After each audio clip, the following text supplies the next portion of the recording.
let's try this intro for the episode that doesn't want to exist. Hello and welcome to Culturally Illiterate. No. No, you can't hear me, or no, you not. Is there an error happening? No, Sean's messing with you. No, Go. okay, I wasn't Yeah, okay, your okay. existence. Okay, hello and welcome The to error is your Culturally Illiterate, existence.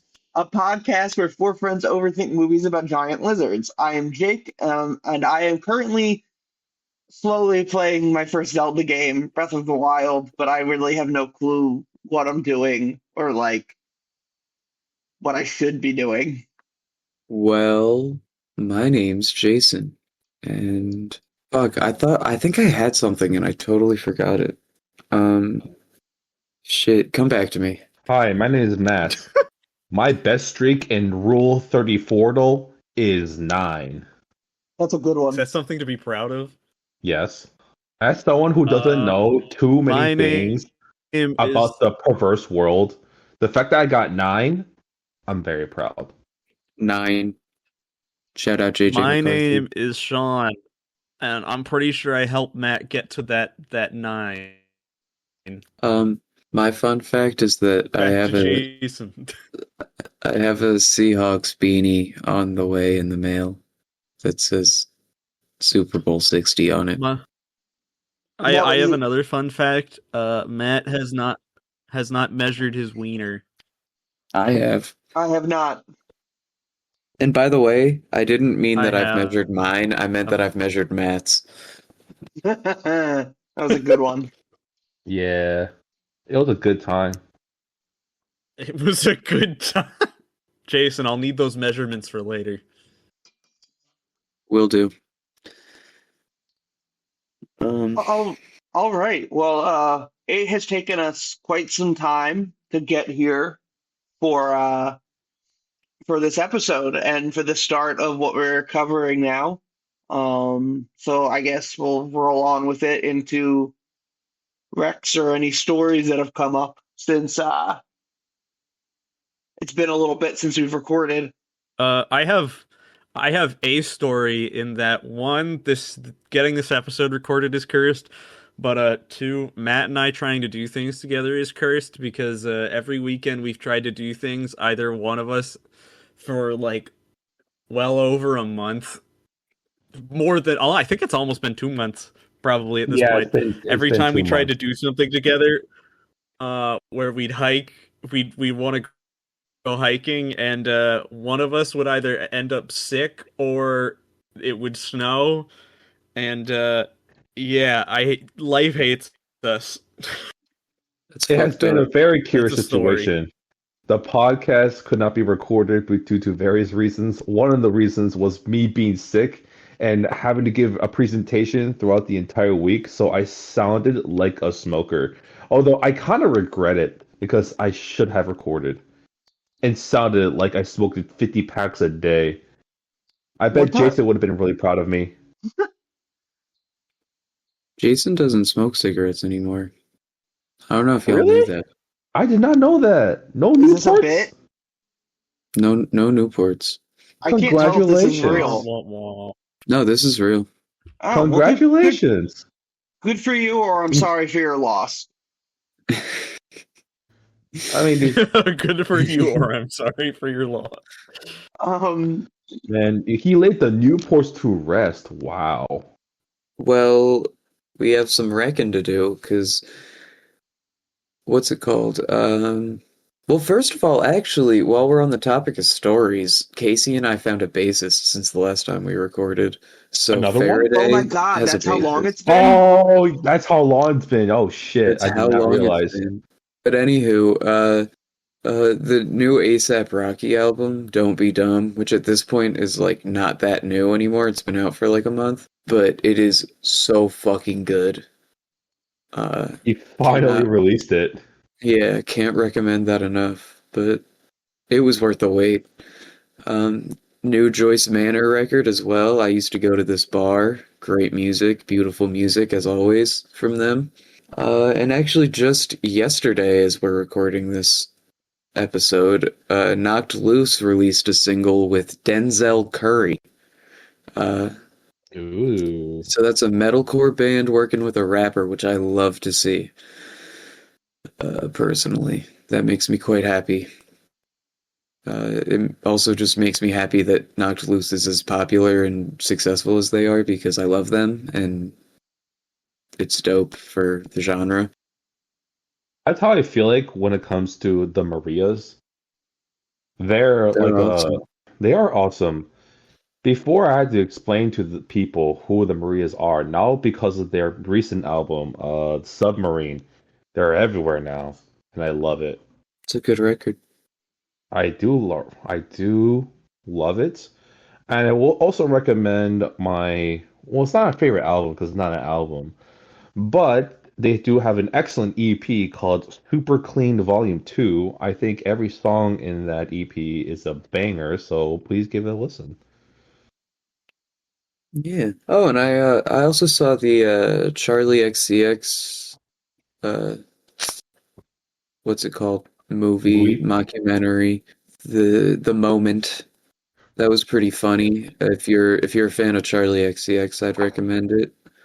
If you're not, I still think it's pretty funny and entertaining. Alexander Skarsgård's fucking hilarious in it, but yeah. Does she like allude to the fact that she was friends with Taylor Swift? So then Taylor could then take that as a personal insult?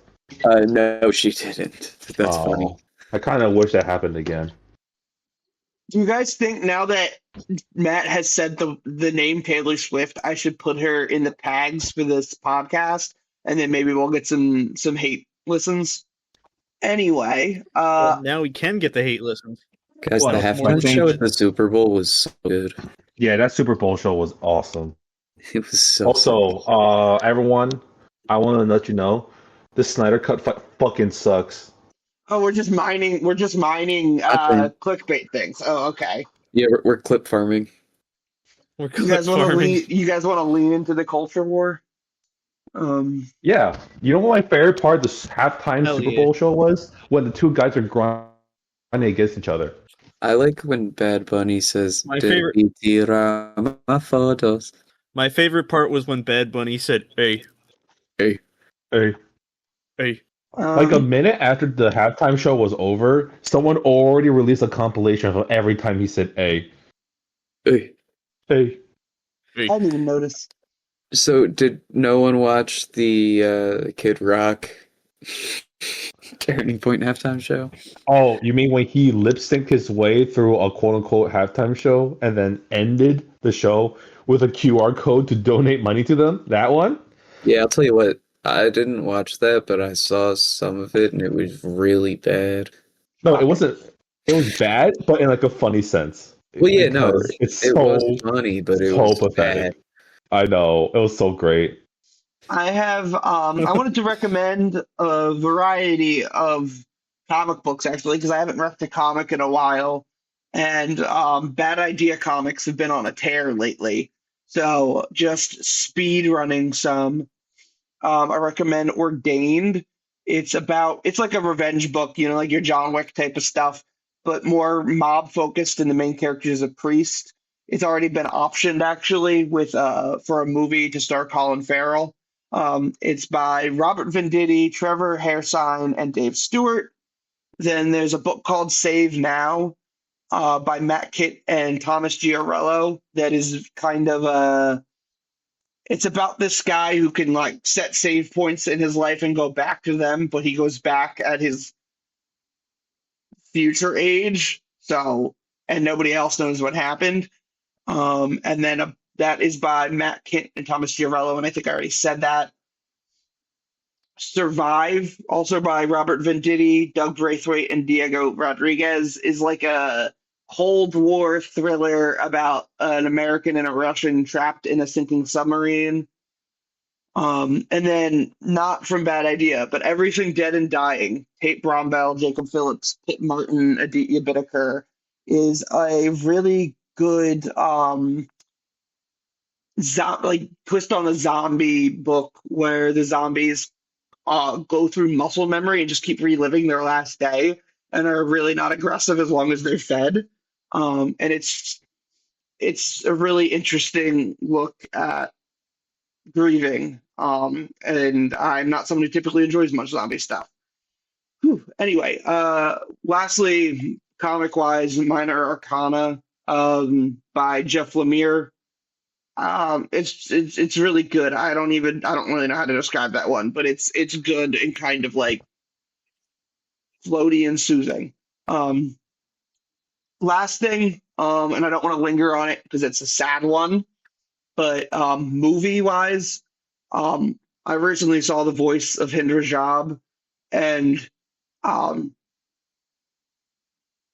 I'd be remiss not to mention it. I think it's a very important movie to watch to stay tuned into tragedies as they are happening, but like has a fair bit of warning. It uses real audio from a phone call involving a 6-year-old in distress and being shot at.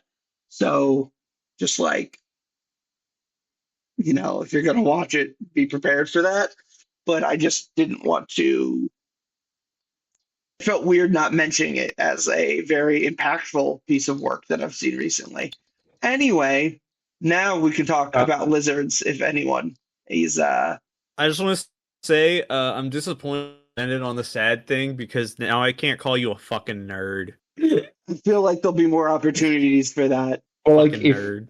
if the audio keeps cutting out, you also can't call him a fucking nerd because you have no idea what he says. Well, let's press onward then. Is that cool? How about we start talking about some other monsters? What monsters were we talking about before? Those who commit war crimes. Oh, Israel. Okay. So, I could put that in the tags.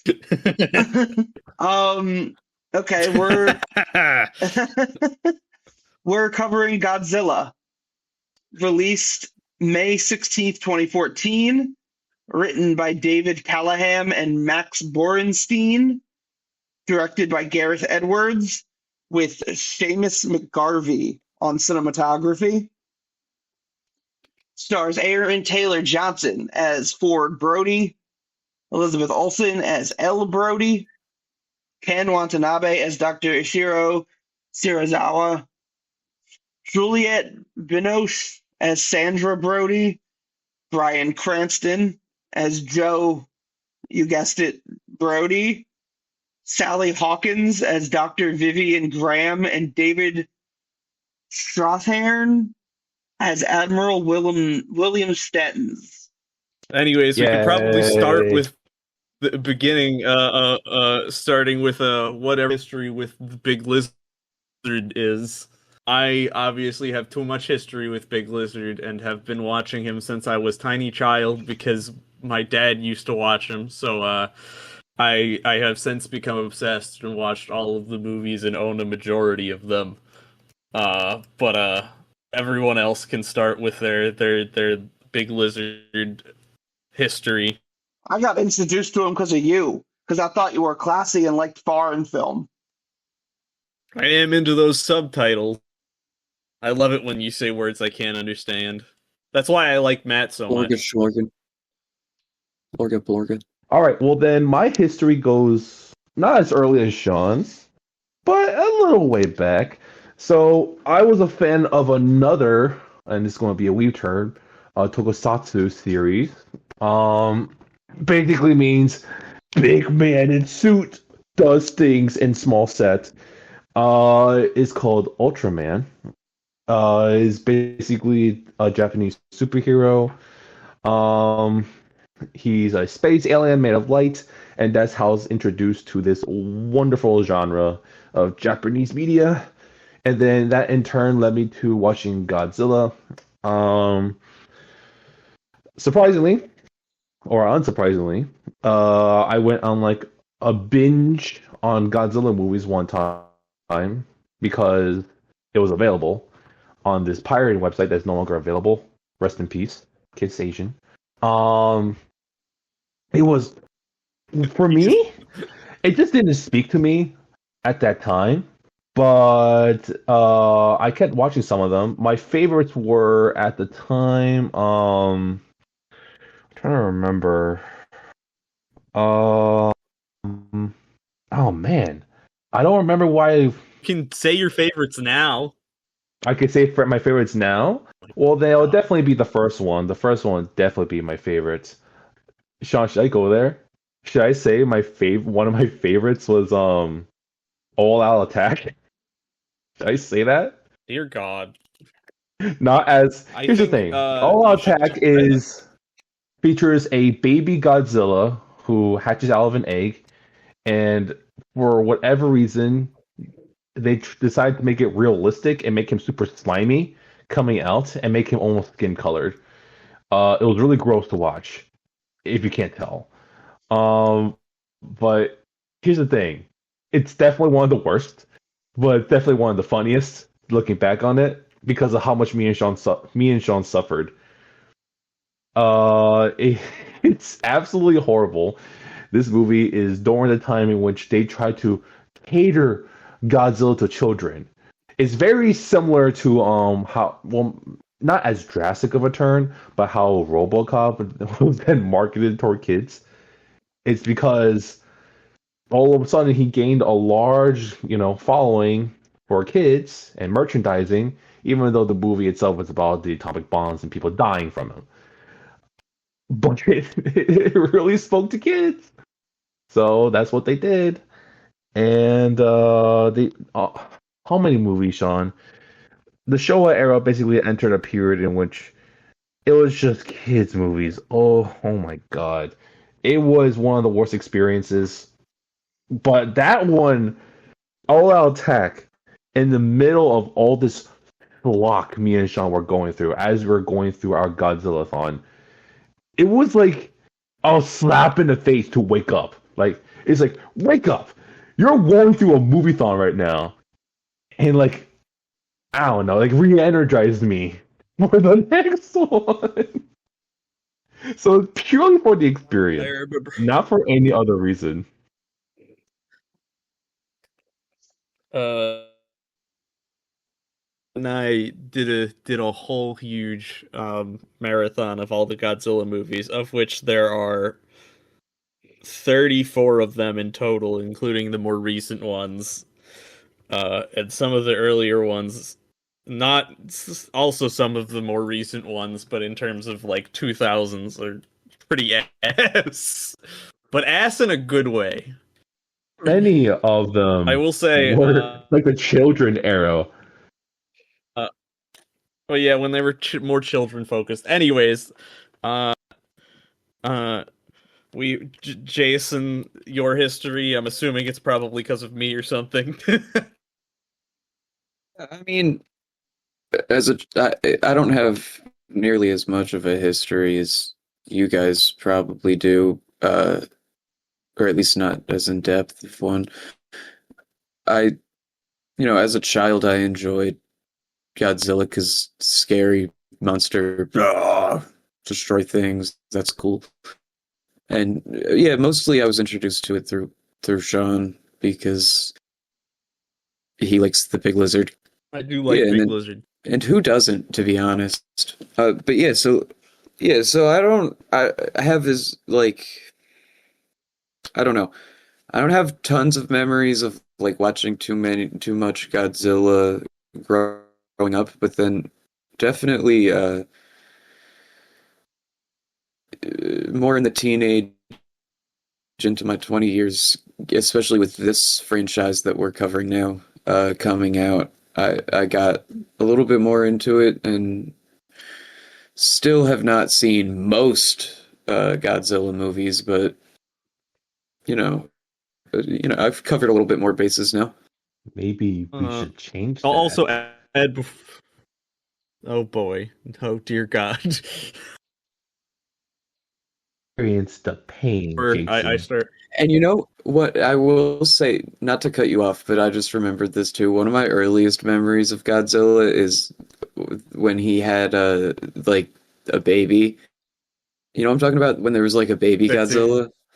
Yup, that's exactly what I'm talking about. He pops out of an egg like a flesh baby.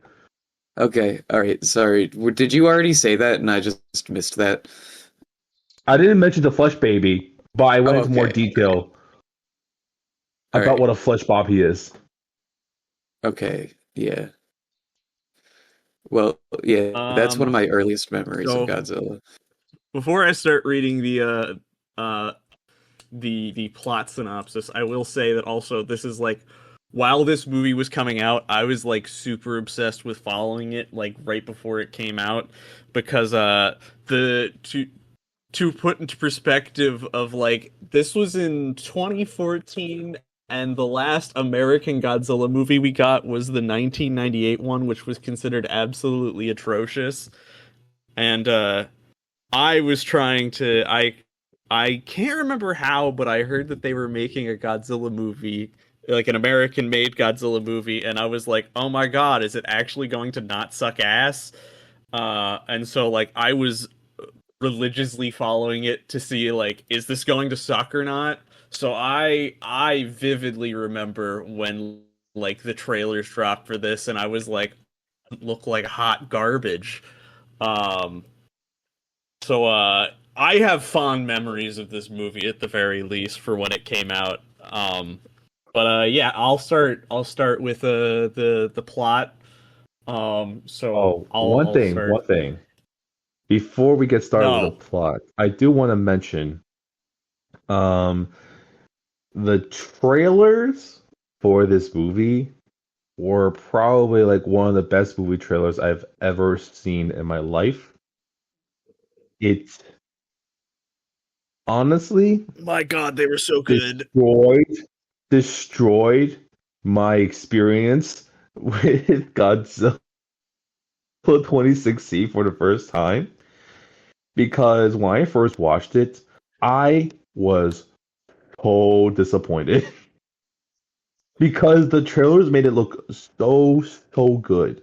I thought it was going to be like some kind of cinematic masterpiece, but instead of what I got was a lot A of pretty good movie. darkness and a decent movie, not the math I'm expecting. All right. Well, I'll start reading through the synopsis. To start, so in 1954, Godzilla, a colossal prehistoric alpha predator, is lured to Bikini Atoll in an attempt to kill him with a nuclear weapon. In 1999, monarch scientists Ichiro Shirazawa and Vivian Graham investigate the skeleton of a monster similar to Godzilla in a cavern unearthed by a collapsed uranium mine in the Philippines. They find two. Wait, what the fuck? This is like midway through the movie. I think. I can't remember. Anyways, they find two giant spores, one dormant and one hatched, along with a trail leading to the sea. In Japan, the Janjira nuclear power plant experiences unusual seismic activity. Supervisor Joe Brody, played by Bryan Cranston, sends his wife Sandra to lead a team of technicians into the reactor. A tremor breaches the reactor, forcing Joe to close the reactor door before Sandra and her team can escape while the plant collapses. I'm gonna stop here real quick because this movie has such a goddamn strong start to it, in my opinion, anyways. It like sets up such a good thing between with Joe Brody and him losing his uh and like immediately gets a good amount of emotion from me already, which to me is more the part that somehow this movie had some like at least in the beginning anyways it starts off with good human characters, which isn't entirely the most Godzilla movie. Really strong Continue opening. on. Yeah, it has. I'll agree too, real quick, and just because it has some of my favorite opening credits ever, even that like kind of goes through a lot of the lore that's uncovered in a way that's like both efficient but eerie and ominous, very tone setting, and then everything with uh Joe Brady losing his wife is really gut wrenching and sad, and really draws you in emotionally before you even get to much big monster stuff. The thing Completely forgot is, about and those what initial credits. I like about Actually it, pretty good. yeah. So it was, yeah, it had a very good start. Bryan Cranston, of course, is incredible. This is when he was freshly off Breaking Bad, so the hype of the name Bryan Cranston was like in an all-time high. And to see him in Yeah, the Godzilla movie, Like it's great as you can expect. Um, yeah, he's incredible in this movie, and he Bryan really sells Cranston's like the tone of the movie about it being like very dour and yeah, like the movie makes it seem that he's going to be the emotional core of this movie, but that's not the case, as we will discuss later. Yeah, this Bryan was. Cranston I'll is awesome in general. Wait. While we're talking about Bryan Cranston, can I tell a story real quick? Sorry. One no. now it's just dawning on me that this really fits in with like the era of the Dark Knight trilogy, the Bourne Identity, Daniel Craig Bond, Man of Steel, where everything's kind of how do we make it real? It works better for this than some of those others, but I've just never really thought about how it's part of that era before. But the story I wanted to tell is quick, and it's just that when this movie came out, my mom had just watched Breaking Bad and was really into Bryan Cranston, and she did not understand what Godzilla was, and she thought like she knew it was a giant lizard monster, but she thought Bryan Cranston played Godzilla. She asked me how we saw this on Sean's birthday. Um, Me and Sean and our friend, I think it was me, Sean, and our friends Randy and Andrew and Sean's dad. And my mom asked me how Bryan Cranston was as Godzilla because she thought it was a Hulk situation, and that he like turned to Godzilla from Bryan Cranston form. So just mental image of Bryan Cranston anamorphing into Godzilla, and now we can move on. I'd pay for it. Who wouldn't? Put that Honestly. into Rule 34. But Bryan Cranston, that man, like the range that man has, To be a giant it's lizard. just ridiculous. He could do it. He could pull it To off. be a giant lizard. I want See, I was being I want serious. Rule 34 Bryan Cranston as Godzilla. He's a kaiju where it counts. And he's like so funny He's a too. Like, kaiju. Yeah. I'm telling you, watch any interview with Bryan Cranston and you'll piss yourself. Oh my god, He's wait, so funny. have you seen any of the the bloopers from Breaking Bad? They're so funny. I have Yes, not. dude. My There's favorite one. God. do yourself a treat and look into that. Do yourself a treat. I'm gonna start My saying favorite so one funny. was when Hank and Hank and God damn it! All of a sudden, I forgot the main character's fucking name. Walt? Walt? I keep Er, I keep Walt. Because I keep thinking. I kept thinking he's Bryan Cranston. I'm like, he's not Bryan Cranston in that. But yes, when Walt and Hank are in the garage, and then Hank went to go close the garage, and it wouldn't fucking close 4 times in a row. And they were maintaining It was also the most during the- serious looks. it was also funny because that was the moment where Hank is supposed to tell Walt that he knows that he's the one who's been making the meth and doing all the shit. It's just garage door won't close, so it's 10 times funnier because they're trying so And then- hard. And then Hank, after the door doesn't close the first time, Walt just goes, "Try again," and it just doesn't fucking close. Oh, that's a great It's a good one. one. But Oh my God, I yeah, love those. Godzilla. Anyways, I'll continue. 15 years later, Joe and Sandra's son Ford, a U.S. Navy EOD, returns from a tour of duty to his wife Elle and son Sam in San Francisco. This was also disgusting because I remember at the time that Age of Ultron came out the same year, and we also got this movie, and Elle and Ford. Ford is played by Aaron Taylor Johnson. Elle is played by God. Elizabeth Olsen. Why am I thinking of only Elizabeth Olsen? Yeah, Elizabeth Olsen, and they're both brother and sister in Age of Ultron, and everything about that year was like Sweet Home Alabama about them when these movies were coming out. Anyways, continuing on. I want to share a story. Is when me and Sean were watching this movie together, or at least me specifically, I just told Sean, like, I know they're supposed to be husband and wife, but I can't stop thinking about the fact that they are brothers. Ultron. And did we make an Alabama joke? We made many jokes about it. We did make many jokes about it, but they were all about incest in the South.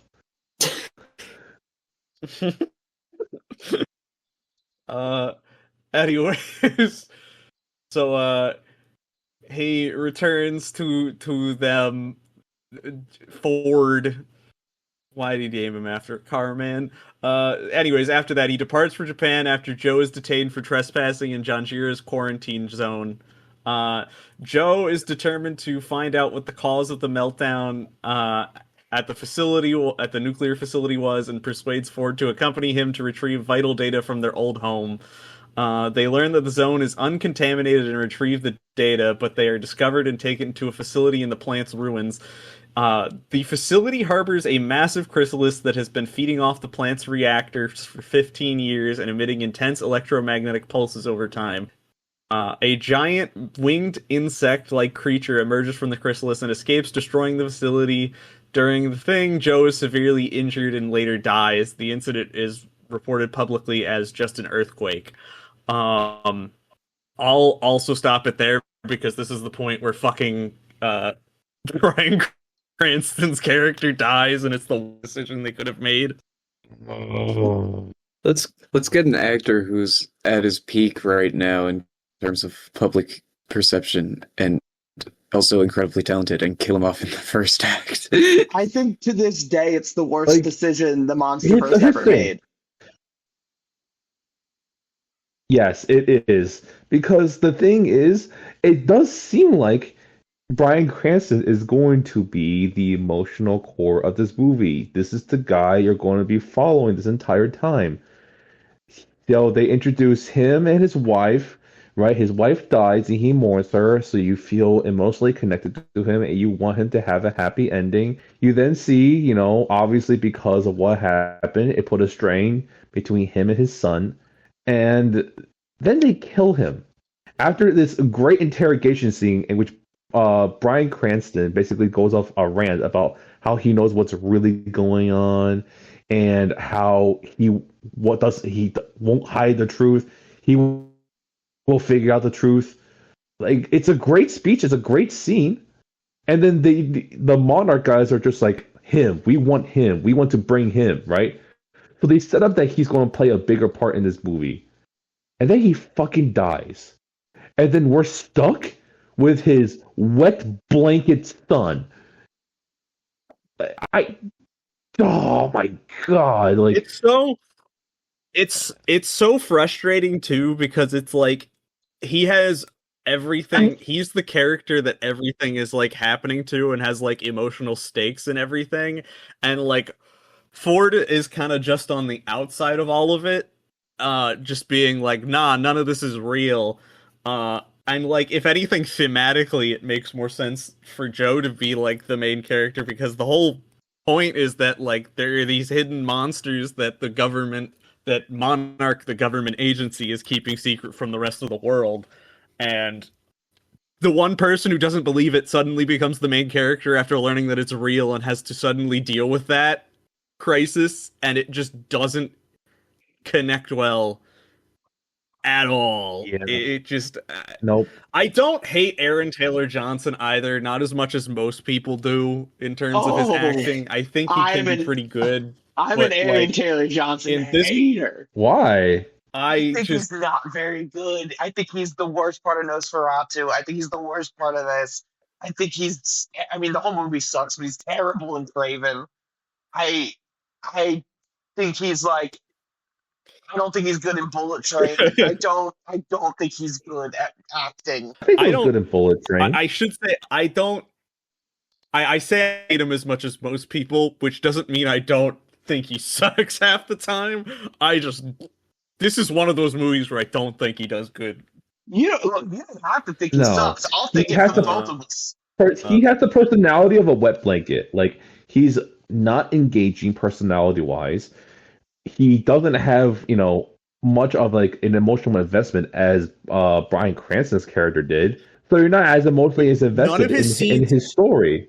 And none of his scenes reach the emotional height that I feel like Bryan Cranston's do in this movie, because you have his wife dying and him having to shut the door on her, and then he sees afterwards and they get like one final goodbye and it fucking hurts.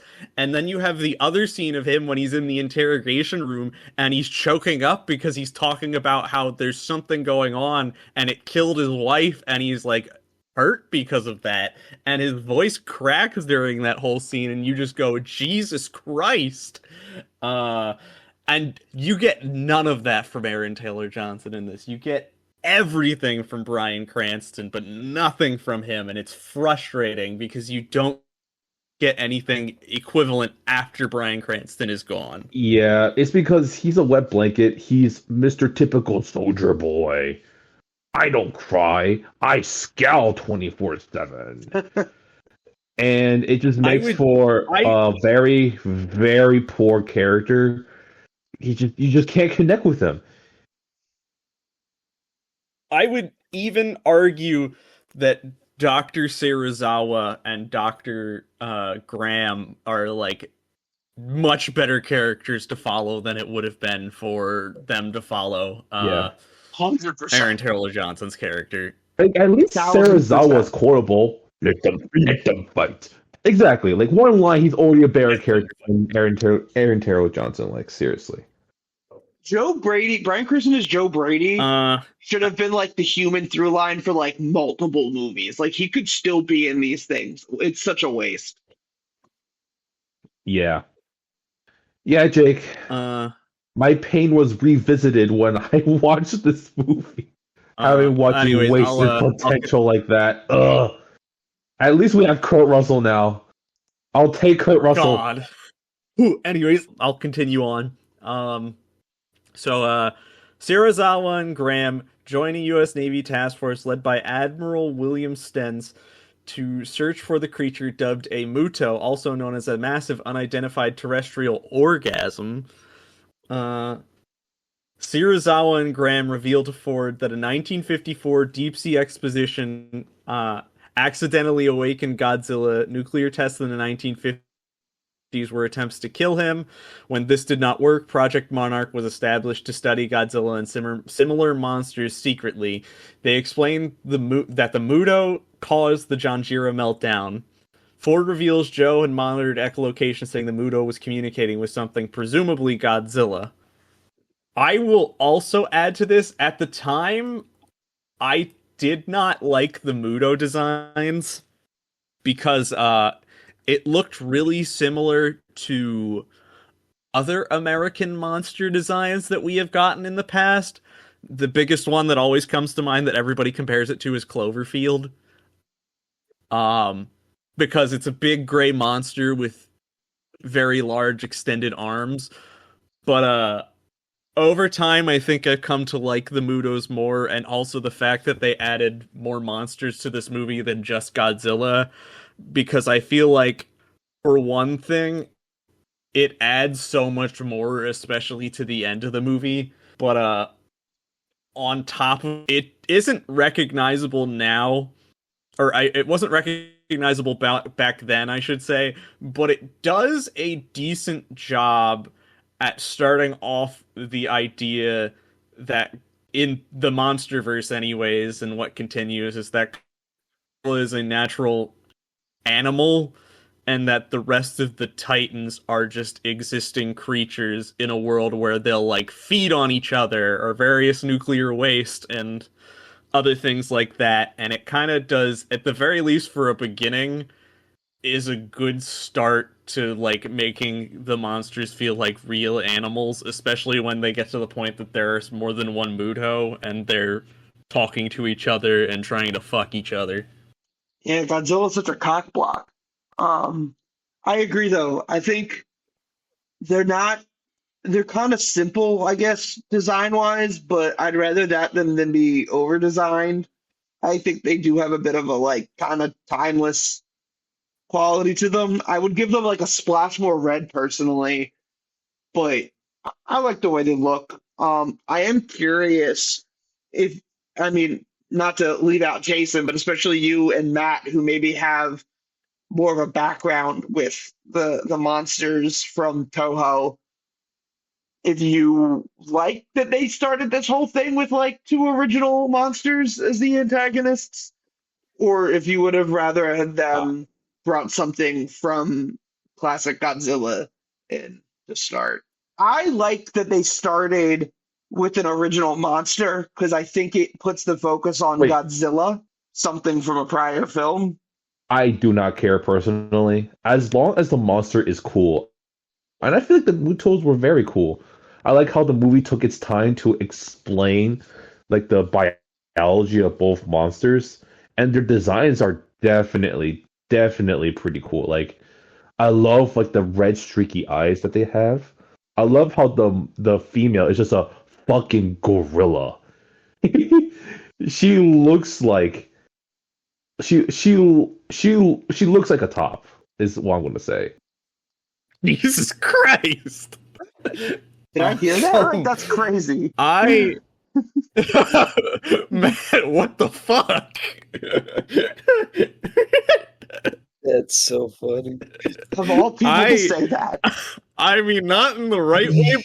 Not in the right way, but I do agree with Matt. I remember when the movie came out, I was disappointed it wasn't just Godzilla because I had kind of wanted that.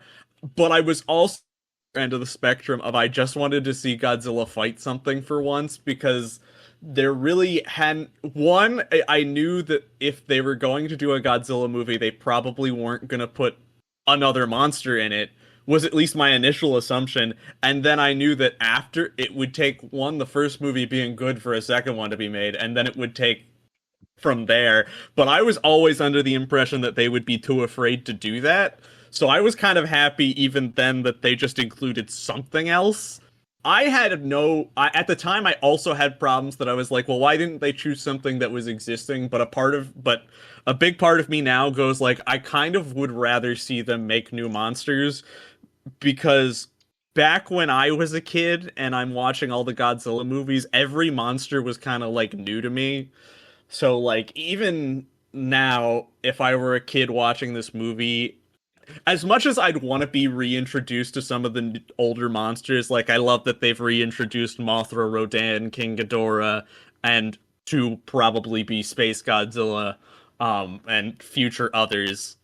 Like, I now that I love that they're doing that, I also like it when they do their thing and try to make new monsters because a majority of the time it has worked out in my opinion and does a lot better at building their own kind of universe around what they've got. And it also allows for a lot more creativity on their end, and they're not just stuck in between like, well, we have to do this monster next and we have to do this one next. It gives them a lot more to choose from, and it gives them like more options because there's just more toys to play with in the end in the universe that they're creating and building out. But if anything, I come around.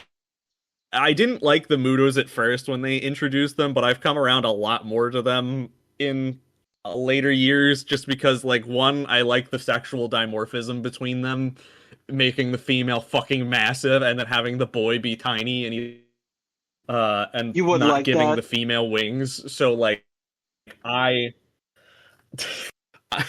Fuck you. I really love the idea of, like, introducing that into a monster. Also that it's like one of the very few Godzilla monsters that's just a bug, which may not seem like much, but there aren't very many of those aside from like I think Batra would be considered a bug monster, but you have Mothra, you have Batra, and then there's Kamacuras, and I can't think of any well, there's some other ones, but they're tinier ones that don't really matter that much. But so like realistically, there aren't many, like, bug-related Godzilla monsters. I think they were pretty inventive for the time of, like, what they were trying to go for with the Mutos, and I really like them now in terms of their design and what they kind of are. Also, just the idea of, like, them being natural predators for Godzilla, and they just eat him and then use his body for their babies is fucking terrifying. Alright, well then I'll continue with story. Cool. So the Muto Oh attacks wait, a Russian submarine. Oh my god, what do you want, Matt? nothing. I just said that to annoy you. I'm killing you. Anyways, the Muto attacks a Russian submarine and drops it in Oahu to eat its nuclear material. Godzilla arrives, causing a tsunami in Honolulu, fucking goddamn it, Honolulu, and briefly engages the Muto in battle until it flees.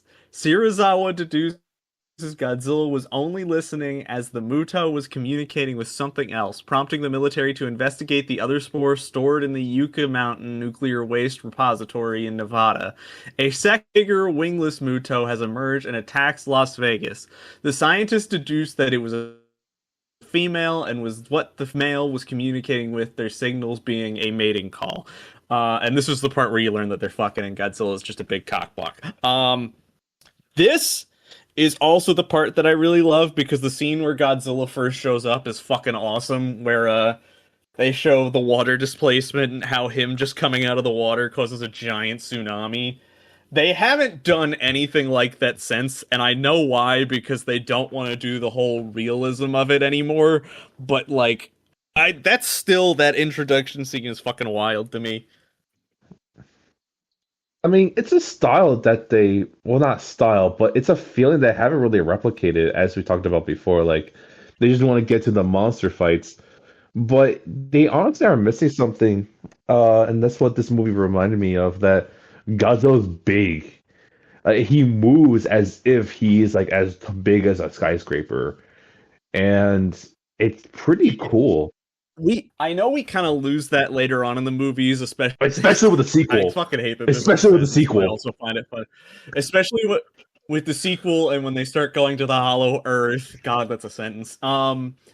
But it I love the scale of this movie more than any of the other ones because you have the cool moment where you first see Godzilla and like him first showing up, and the initial moment when Godzilla makes landfall and you see him in front of the airport in Hawaii, and like first he hits, I think he hits a helicopter or something, but then it causes this massive chain explosion, and there's like these the music in the background is so good too, which I think Alexander Desplat did this, and it was like it sounds really good, and I love the score for them. Like while that's happening, you have like chanting in the background while they scale up Godzilla's foot, go all the way up to his body, and then they get to his head, and then it's the first time you hear him roar in the movie, and it's like such a good scene. They fuck it up in two Yeah. seconds by having him start a fight with the Muto, and then and then it completely cuts away, and you don't get to see that fight. But it's still such an awesome introduction. Plus, them having the whole when Godzilla first makes landfall too, and you see him walking towards where the airport is, and having the military shooting off flares, and you see like all the water sliding down his legs, does a great job for showing off the scale because you see that it's just fucking military personnel on top of a building shooting off flares, and they're on a skyscraper, but they're still on a huge building, and the flares don't even reach the top of Godzilla's thigh. So it just the movie does a really good job of at least showing off the scale of Godzilla compared to the rest of like humans in general. Definitely. Edwards and Yeah. McGarvey, the direction and cinematography, that's such a strong suit for it. Also, the VFX are great, which helps. But yeah, the sense of scale's like just one of the best parts of the movie. But I feel like Yeah, it's also wasted in this movie because of what Sean mentioned. The fact that they really don't really use it until the last act in the movie. But like, I don't know. Sean told me that the reason why they did it was because they wanted to build up to the final scene. But like, so many other movies and even shows they have like an initial fight and then the final fight, right? You can scale it up. You don't tease, and then they fight. That just makes like the first two-thirds of the movie a slog to get through, at least in my opinion. And it's just the fact that they I tease these find fights it and they look like they're awesome. They look like they're about to be so cool, and then they fucking close the gate. You can't see it anymore. You're like, I hate you. I hate you, Legendary. 2016, 14. Thank you very much. I 14. Excuse me.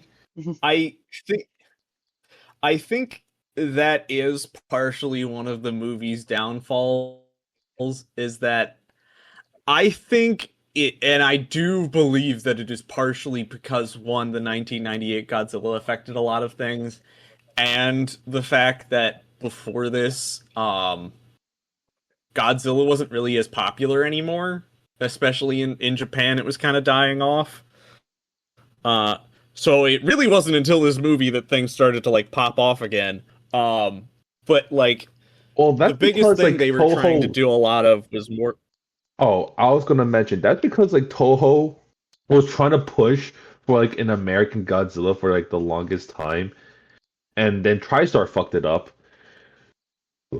But they didn't want to like go to like an American audience and have like an American Godzilla. Well, yeah, that was their biggest problem at this point, was that because of the 1998 Godzilla and it being as bad as it was, one, made them less likely to go out again and ask for an American studio to make another Godzilla movie. But on top of that, it really affected how they it affected how they provided their deals now, because it led to a lot more. There was a list of things you had to do that had to make it, this is what Godzilla is. And on top of that, with this, they were really afraid of Godzilla because they didn't know how people were going to feel about the design. They were really terrified about that because the last design was considered absolutely abysmal. Well, that's because So they now look nothing they're like past. Godzilla. Well, yeah, that was obviously part of the problem, but they were still concerned because this one also technically doesn't look as much like other God's own thing, on top of trying to say what the Japanese Godzilla was. Yeah. So like it was a really fine balancing act that they were really afraid of. And the other problem too was that, one, it probably, them doing the teases definitely probably saved them a lot on CGI usage. Because not having to animate the whole fights.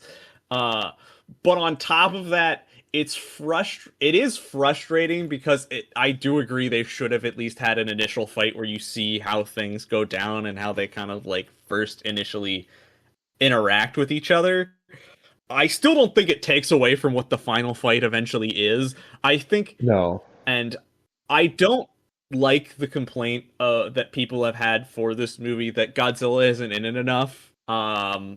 Because I think Godzilla's in this movie for like 7 minutes total, but like every time he's in the movie, he eats up the scene, and every single moment is like about Godzilla outside of when Godzilla isn't on screen.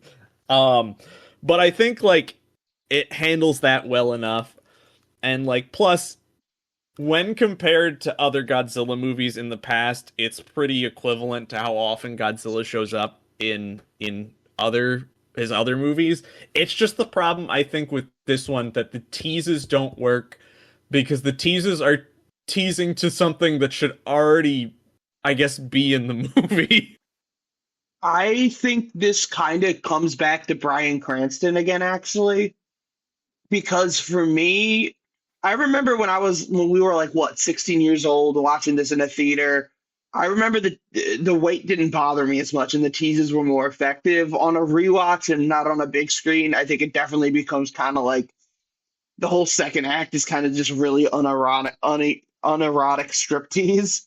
But the reason I say it comes back to Bryan Cranston is the first act, I don't mind Godzilla not being there at all. The first act, I think it's like there's great tension being built by Cranston's tragic performance and by Watanabe's gravitas. And then it is in any context, even on rewatch, I think the wait is still worth it. When Godzilla is there, he's thick and gorgeous and terrifying and has a majestic roar. And the third act is just like a complete fuck yes type of third act the whole time. But the middle third, when you don't have Godzilla and don't have Bryan Cranston as a compelling human character, especially on rewatch, I think is just kind of just you're just waiting for something better because I'm not invested in Ford and I'm not getting Giant Lizard. Well, that's exactly it. It's very similar to like the comparison to Godzilla films. The older Godzilla films are a bit of a slog, but that's because the most entertaining parts of those movies is when Godzilla is on screen. The human characters aren't compelling enough to carry the narrative, so it's a slog when you get to the human characters. But as we've seen, I remember like taking Jake to watch Shin Godzilla was a great experience because one, I what was it? Jake had no idea this movie was releasing. I'm like, oh my god, I could take Jake to this. But two, it's also because Shin Godzilla was like the first time I actually was engaged, like really engaged with a human character. Even like the older movies, at their best, had like okay characters. But like Shin Godzilla was Yeah. like the first time I was like I was like invested. I was invested. They made me invested watching an aristocrat walking around. That's how good Shin Godzilla is. I mean, But the that's OG honestly the main problem. I think the OG has decent humans, but yeah, Yeah, that's it. but If you're gonna after tease that, Godzilla, you got to give me good This humans. one has a good human. This one has a good human, and it just fucking gets rid of it. yeah, Or him, yeah, rather. exactly, The first act of this exactly. movie is great. The third act of this movie is great. The second act of this movie exists. It's just a slog. Like, it's not even bad during the middle section. It's just like you just feel like you have to It's get just through you're it. waiting. Exactly. Like, it just feels like It, it's biding time until the finale. It's like which Legendary is twiddled their it's arms, and they had to be like, "Oh, we have to get to the 2 hour mark. That's the standard nowadays. We're a triple A movie." it's Like, I feel like they were making the movie and it's they were like, fuck, what do we do now that we killed off Bryan Cranston's character? And it's like, well, you just didn't have to do that. You know what I mean? Like, I Do you feel think they like, ran out of the budget? Do you think they looked at the budget and realized how yeah, expensive Bryan Cranston is? They'd be like, they could "Oh only shit, afford we can one pass act. him for the whole." They could only Yeah. afford one act of Bryan Cranston. Exactly. So they're just like, "Oh, okay, who's going to be the new lead actor that we can underpay? Hey, Aaron Taylor Johnson, can you be in this movie, This please?" guy that doesn't know how to fucking act. Ah, come on, that's being too mean. He's fine. I know, but it's just like, it's funny when you go from like Bryan Cranston, who, like I mentioned earlier, has like so much range as an actor. Like, he's amazing in what little he is in this. He's amazing in Malcolm in the Middle as a goofy father. He's amazing in Breaking Bad as a fucking psychopath. Like, and instead we just got like a damp piece of white bread. Yeah, it's rather unfortunate. And it's rather unfortunate that there are other characters who can, carry the torch after Bryan Cranston dies. But they don't focus on him. They focus on this wet blanket son. And it makes me so sad. it's also frustrating too because I don't understand. I get that they probably didn't want to make Serizawa the main character because he was already. I mean, not that he's the same Serizawa, but he's meant to have the same name as the Serizawa from the first Godzilla movie, in 1954. Just So with to me, no it eye just doesn't make patch. sense why they didn't. Well, yeah, just with no eye patch, but it just makes me go like, well, why didn't you just make him the main character? Because like, it's Ken Watanabe. He's part of Monarch. It's like the perfect introduction as to what the fuck is going on. Even then, he just would have been a better character to follow. It pisses me off because there's so many better routes they could have taken to a point where it's like, I don't think this movie is bad. It's just you see the potential in other things in this movie. But yeah, I'll go through the last two parts of this so that we can get to the end of this movie. Um, so over the scientists' objections, William Stenz approves a plan of using nuclear warheads to lure all three monsters out into the open ocean to destroy them. Returning to the U.S., Ford joins the team delivering the warheads by train, but the female Muto intercepts them and devours most of the warheads. The remaining warhead is airlifted with Ford to San Francisco, where the monsters are converging, and activated after Godzilla appears at the Golden Gate Bridge. The male Muto then snatches the warhead and takes it to the female, who forms a nest around it in the Chinatown area. Which, my god, they're getting ready to get to Pound Town. I just call it town. So, I'm gonna. Just a glimpse, you know. So, anyways. Matt Home knows. stretch, while Godzilla and the Muto... God damn it. While Godzilla and the Mutos battle, Ford and a strike team enter the city via Halo jump to find and disarm the warhead before it detonates. The Halo jump scene is awesome. Oh, real quick, I gotta say, calling my shot. Calling my shot now, the Halo jump scene is the best scene in the whole franchise. I don't think I'll change my mind on rewatch. Okay, sorry, continue. It's I'll give 1 second for my thing too. My god, that scene is gorgeous. It's just such a good I know the name of the scene because in the I think it in the like scene selection for the movie, they call it like entering hell or something along those lines. Oh, that's so hard. Because the entire point is them dropping down into hell as all of San Francisco is destroyed, and it's them with the red flares on the backs of their feet or whatever. And god, that scene looks so cool, and I don't think anything really in the series has ever gotten like such a good of like. It's also so cool because as they're going down, you see Godzilla's spines as they're like falling further and further towards the ground, and it's like terrifying because they're right up above him. Yeah. Anyways, awesome.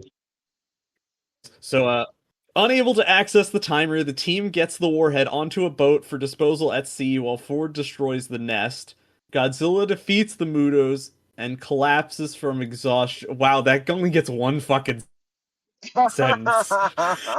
There's a lot more to that. Ford gets the boat out to the open sea and is rescued before the warhead explodes and reunites with his family at an emergency shelter the following morning. Godzilla reawakens and returns to the sea while the media dubs him the king of the monsters. I find it so fucking funny that at the end of this, this is completely different than what I want to talk about, but I find it so fucking funny that at the end of this movie, they're calling Godzilla a hero and everybody claps as he leaves into the ocean. And then you have Monarch, like of Sea of Monsters, where everybody is like, oh my god, he killed so many children. We did it, Patrick. We saved the city. We did it, Patrick. We saved the city. But my god, one, the Halo scene is fucking amazing. Two, the fucking fight with the Mutos is goddamn brutal. I am so. I know at the time I was shocked with what they were able to get away with, and despite the fact that this movie is dark during this part, it's pretty easy to still see what's going on in that the one Muto gets fucking impaled into part of a building, and the other one gets its head blown off with its spine attached. Dude, Godzilla does the atomic breath thing down the one Muto's throat, and I swear that's the cool The kiss of death. To this day, that is one of the best theatrical experiences I've ever had, was watching that happen, and like the whole place went nuts. And just one of the coolest things I've ever seen. Godzilla's like the OG horror farmer. you know? Well, you need to know it was so cool that they even gave it a name. It's called the Kiss of Death. That's how cool it is that they officially named it. I just I I love that the MonsterVerse has so far been able to keep up with having gruesome deaths after the first one. Uh because I don't think they've managed to one up themselves that often, but they managed to make every death brutal and satisfying at the same time in every single movie, I feel. And I 100% appreciate this movie for starting it because it makes every fight so much more brutal, knowing full well that Godzilla's whole goal is to absolutely murder whatever he's fighting against, no As matter it should what. be. It also definitely goes the extra mile with making it clear that these are like animals that are trying to just survive, and animals kill other animals, and it's typically very naturally brutal. So like to have have Godzilla get one of the Mutos penetrated by a building, and have the other one just have its head ripped off by an atomic blast is like, oh, so good. I also remember With watching the this movie in theaters, and during those uh sorry, I was gonna say to end it, like during those any moment of the Godzilla roars, the theater shook and it just felt so good. This was a movie that was 100% worth seeing in theaters. No doubt in my mind. I did Yeah. not see it in The theaters. only thing I have against this movie is, and this is a common criticism, it's too goddamn dark. With the exception of the Kiss of Death, it's really hard to see what exactly is going on. Really? Like, for example, yeah, like for example, when I first watched the death of the male Muto, I had no idea that he was impaled with a part of the skyscraper. I just thought like the force alone killed him. Like I had no fucking clue that it was some like steel bar outside the skyscraper that killed him. I thought he died to the tail flick. But yeah, like it's kind of hard. It's hard to tell. Like I have to really pay attention and squint my eyes, even though like the TV is like right in front of my face to really notice. I like I also say this because I understand that they probably, I mean, they said it in the dark for thematic reasons, but like I will say it is kind of strange for this movie because the CGI was so good and the models that they had for both the Mutos and Godzilla both look great in the daylight, that it does confuse me a little bit, but I don't have that big of an issue with it being as dark as it was.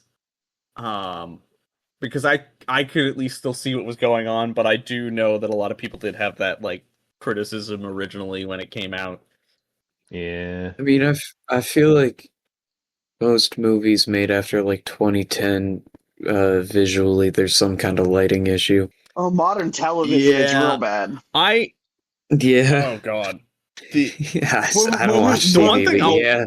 When we get to some of the like whenever the fuck we get to like the Disney Plus MCU shows, they don't know how to light a scene for shit. Dude, MCU in general don't know how to light shit.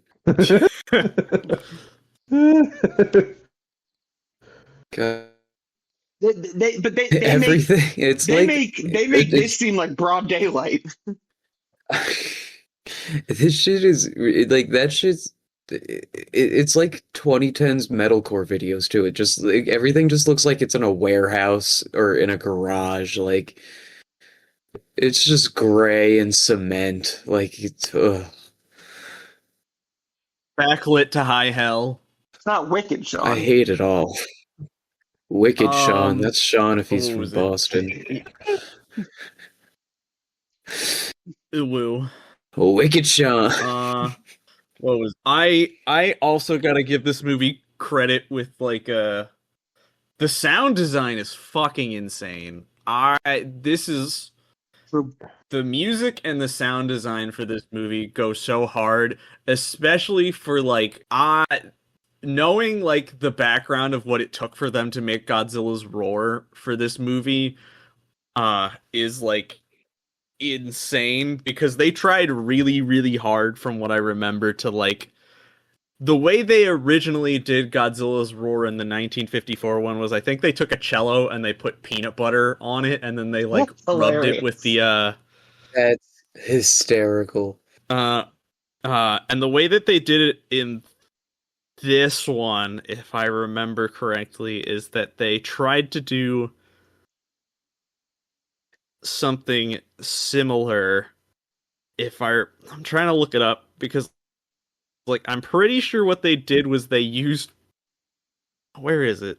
I gotta find it because like the the way that they like did it was okay. Yeah, they took a bass, a double bass. They used a leather glove coated in pine tar, and then rubbed it. Yeah. And you know what? uh, Now that you uh, say it, like that does make sense. That would make that noise. And it turned out uh, great. so like I love how creative they can get when it comes to making a Godzilla roar, and for this one, like I think it worked out perfectly. And I feel like that's probably one of the hardest things to do. Uh, I feel like a lot of the reason this movie succeeded in the end, no matter what, is because one, they got Godzilla's design down pat almost perfectly, and also they got his roar and atomic breath in there, and having all three of those things is probably one of the hardest things to get people behind. So like if you manage to do that, you've essentially sold it really. Uh so I just give them massive props for the sound design, and I still love the music in this, not as much as I love the music in when they eventually get to King of the Monsters, but I do like the music in this one. I agree. I don't really have anything else to add to that. Sound design is really great. So good that they continued reusing a lot of the effects for the future movies. Hooray! Hooray! Did it! Anybody else have anything they want to add? Not Um, particularly. yeah, just I mean, nothing other than final stuff for me is what I'm trying to say. I mean, for me, I guess one All thing I'd like right, to then. add, I might as well add the fact that like I do think No. the redesign is really cool. I do think it does a great job of crediting the original while at the same time being original. I like how he's still fat, as if a man in a suit is still in him, or like he's still like he's still like a man in the suit. It's so cool still. So like in this is more like in the future movies, but yes, he's treated more as like an animal, especially like in the next movie where they revealed the fact that he does like patterned he does like light patterns and stuff, which is awesome, and the sound design is awesome. I think the one thing I give like legendary credit for, like John talked about, the sound design is peak, but they also make the monsters feel like animals. And it's like a new way to look at Godzilla. Godzilla and like the other movies, like the older movies, is always seen as like either a deity, um, a superhero. What else? Just a big fucking problem. But him being represented and studied like an animal is really cool. Really cool. Yeah. And like you said, he looks cool and sounds cool. And That's kind of like the main thing you want out of a Godzilla movie, right? Yeah. I mean, I'm just glad that he has his atomic breath and not just a fire breath that's, vague at best and it makes a jaguar sound. Yeah. Like, do you remember that, All Sean? right. Well, I do. Godzilla was a questionable time. Uh, It certainly all right. Well, was. we might as well get to final thoughts, where I'll force Jake to start. All right. Final thoughts. I mean, first of all, I do recommend it. I think it's a good movie. It's just a straight up good movie. It's nothing revolutionary, but it does all the important stuff really well. Um, the worst part for me is I'm gonna rag on him again, Aaron Taylor Johnson. For the most part, I don't think he's very good in this movie. However, the one exception is I don't mind him in the third act, and my favorite thing is the third act. Everything from Ken Watanabe saying "Let them fight," which 12 years later is still a hard as hell line. Everything from there to the end is 10 out of 10 no notes to me. Even Aaron Taylor Johnson, I don't mind him. I think in particular when he points his little pistol at Godzilla at the end, as if that's gonna do shit, is funny. And I think it's the one time in the movie where his like stoicism kind of both works well and also is broken down a little bit, and you actually get a little bit of humanity, I think, out of him. So yeah, first act great, second act weak, mostly because of him and the lack of any other compelling human getting significant screen time during that act. But the third act is absolutely perfect in my book, and that makes out for a pretty good movie that's definitely worth watching. Yeah. I generally agree with Jake's main points. Very solid movie, you know. It's not gonna be the best thing you've ever watched, but it gets everything that you need out of it for, a Godzilla movie. It's fun. Godzilla's in it. He looks cool. It's cool stuff. I think generally the lack of a compelling human storyline, or not even storyline, just human characters, compelling human characters is the biggest flaw in this, because they did Godzilla right himself, loud, scary, big, looks sick, but the people, most of the most of the human characters, just what it's all centered around just isn't really all that exciting or compelling.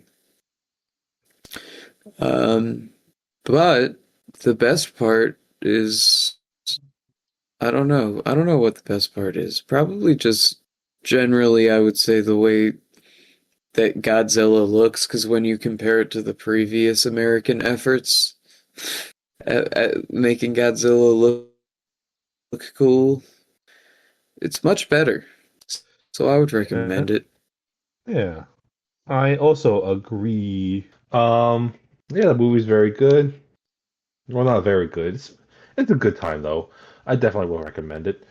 It does a great job at establishing Godzilla in this new universe. Um, making him fucking badass. Like watching his turkey legs walking through that airport was definitely a shot that I'll never forget.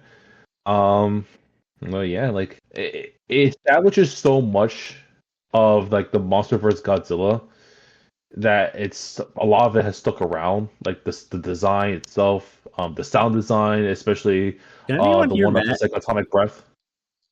I'm hearing him. I hear him You can't Or perfectly. hear I'm me? not hearing anybody anymore. What the fuck? Well, Sean's having issues. Sean, hello? Can you hear us? Sean. Oh, Sean's having issues. Oh God. Anyway, I'm gonna Okay, we're so close though. Just finish your final thoughts and we then are we'll so see. close. All right. I work on this movie. The sound design is awesome. It establishes a lot that will continue to be used throughout the rest of the MonsterVerse universe. And yes, I would recommend. Yes. And now we have to Uh, wait for Sean. I can hear you guys now. I don't know I- what the fuck happened. Midway through when Matt was talking, I could see that Matt was talking, but I heard nothing, and I don't know what happened. Well, he finished his final thoughts. I think all that's left is yours, and then the the wrap up, thank yous, what's next stuff. All right, I can do this. So yeah, I say I think the movie's pretty good.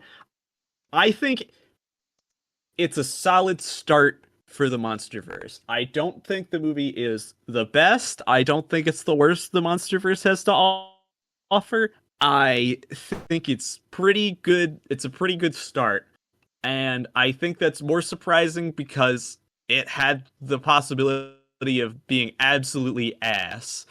So I think of it, my death, fuck you, that thing wins me out. I love watching the Muto's head fall off. And my least favorite part is probably when Bryan Cranston's character dies, because that shouldn't have happened. Actually, you know what? I'll say it's more the screenplay and the writing that gets a knock for me there, because who the fuck thought that was a good idea? So yeah, I still recommend this movie. I still think it is a fun time no matter what. If you ever get a chance to potentially see it in theaters, I would strongly recommend it. It was a good time, and with the sound design, it really kicks it up a notch. So yeah, I still recommend it. Anyways, I'll let Jake finish it out with the outro. All right, back to me then, you lazy bum. Thank you to Alofett, Alofett. I gotta double check, make sure that's still his @ for the podcast artwork. Give him a follow. He's a cool guy. Does cool stuff. Thank you to Jason doing cool music stuff for the podcast music. Yes, I did do that. So follow me. Follow the Upsides PA on Instagram and my band, Faraday Band PA. We have a bassist, Mike. We're working on demos. They're gonna exist soon. Woo! It's exciting times. Kiss me. I'll pass. I'm not Southern, but It won't. please follow Culture Illiterate on Spotify and Apple Podcasts and YouTube, and subscribe and like and comment and leave reviews and all that. If we have a social, the @ will be @illiterate_pod. I need to make some new social profiles for us, but I'm trying to wait until we're consistent again. Anyway, cultureilliteratepod@gmail.com is our email if you want to send us any messages, questions, comments. And up next, we are covering Kong Skull Island, where I will hopefully have a voice again and our audio will be cleaner. Bye-bye.